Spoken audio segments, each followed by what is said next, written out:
Assalamualaikum warahmatullahi wabarakatuh. Nama saya Safira Polina dari jurusan Pendidikan Guru Pendidikan Anak Usia Dini. Di sini saya akan membahas tentang materi neuroscience, yaitu sistem saraf. Selamat menyaksikan.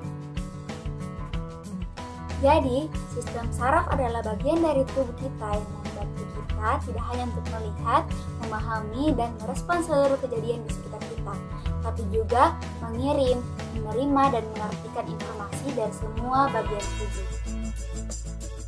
Klasifikasi sistem saraf. Menurut Venn, sistem saraf yang kompleks dapat dibagi menjadi dua kelompok, yaitu sistem saraf pusat dan sistem saraf tepi. Yang pertama, sistem saraf pusat. Menurut Joseph, sistem saraf pusat mengendalikan seluruh pengaturan dan pengolahan rangsangan, mulai dari mengatur pikiran, gerakan, emosi, pernapasan, denyut jantung, pelepasan berbagai hormon suhu tubuh, hingga koordinasi seluruh sel saraf untuk melakukan fungsi pengaturan di dalam tubuh. Adapun tiga sistem saraf pusat, yang pertama otak. Otak adalah organ yang berada di kepala sebagai pengendali semua fungsi tubuh manusia. Yang kedua adalah neuron atau sel saraf. Sel saraf adalah blok sel yang membangun sistem saraf pusat. Miliaran sel-sel saraf ini dapat ditemukan di seluruh tubuh dan berkomunikasi satu sama lain untuk menghasilkan respon dan tindakan fisik. Diperkirakan terdapat 86 miliar neuron yang bisa ditemukan di otak manusia. Yang ketiga yaitu sumsum tulang belakang. Sumsum tulang belakang langsung terhubung ke otak melalui batang otak dan kemudian mengalir sepanjang ruas tulang belakang. Titik sumsum tulang belakang berfungsi membagi dan membawa informasi dari berbagai bagian tubuh ke otak dan sebaliknya. Jadi itulah ketiga sistem saraf pusat. Selanjutnya itu sistem saraf tepi. Sistem saraf tepi adalah salah satu bagian sistem saraf selain sistem saraf pusat. Adapun fungsi utama dari sistem saraf tepi adalah menerima rangsangan dan mengantarkan semua respon yang sudah diolah oleh sistem saraf pusat ke seluruh bagian tubuh manusia. Menurut Joseph, sistem ini terdiri dari beberapa fungsi dan bagian, yaitu pertama, fungsi sensorik. Bagian ini berfungsi untuk menerima setiap rangsangan atau impuls baik dari luar maupun dalam tubuh. Titik rangsangan yang diterima bisa berupa cahaya, suhu suara, sentuhan, maupun tekanan.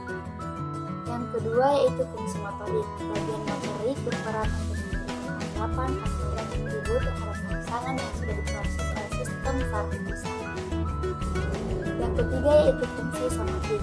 Selain kedua fungsi tersebut, sistem saraf tepi juga mengelola respon semua kegiatan yang tidak disadari, seperti respon fight or flight dan kebalikannya. Jadi, itulah tadi tiga fungsi dari sistem saraf tepi.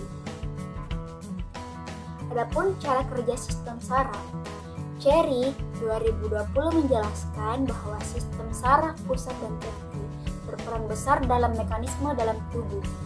Dijelaskan bahwa sistem saraf dibagi menjadi dua bagian, yaitu sistem saraf pusat dan sistem saraf tepi. Sistem saraf pusat mencakup otak dan sumsum tulang belakang, sedangkan sistem saraf tepi mencakup semua saraf yang bercabang dari otak dan sumsum tulang belakang yang meluas ke bagian lain tubuh, termasuk otot dan organ. Setiap bagian dari sistem memainkan peran penting dalam bagaimana informasi dikomunikasikan ke seluruh tubuh. Sel-sel saraf. Komponen penyusun sistem saraf terdiri atas neuron dan neuroglia, atau biasa disebut sel glia. Neuron adalah struktur yang kompleks dan merupakan sistem komunikasi utama tubuh manusia, memiliki berbagai macam bentuk, sedangkan neuroglia adalah tempat suplai nutrisi dan proteksi pada neuron. Dan neuroglia merupakan unsur seluler dari susunan saraf yang tidak menghantarkan sistem saraf. Jumlah neuroglia bertambah seiring dengan aktivitas dari neuron. Adapun sekitar 90% di dalam SSP bukankah neuron, tapi sel glia atau neuroglia. Jadi, itulah tadi materi tentang sistem saraf. Lebih dan kurangnya mohon dimaafkan. Wassalamualaikum warahmatullahi wabarakatuh.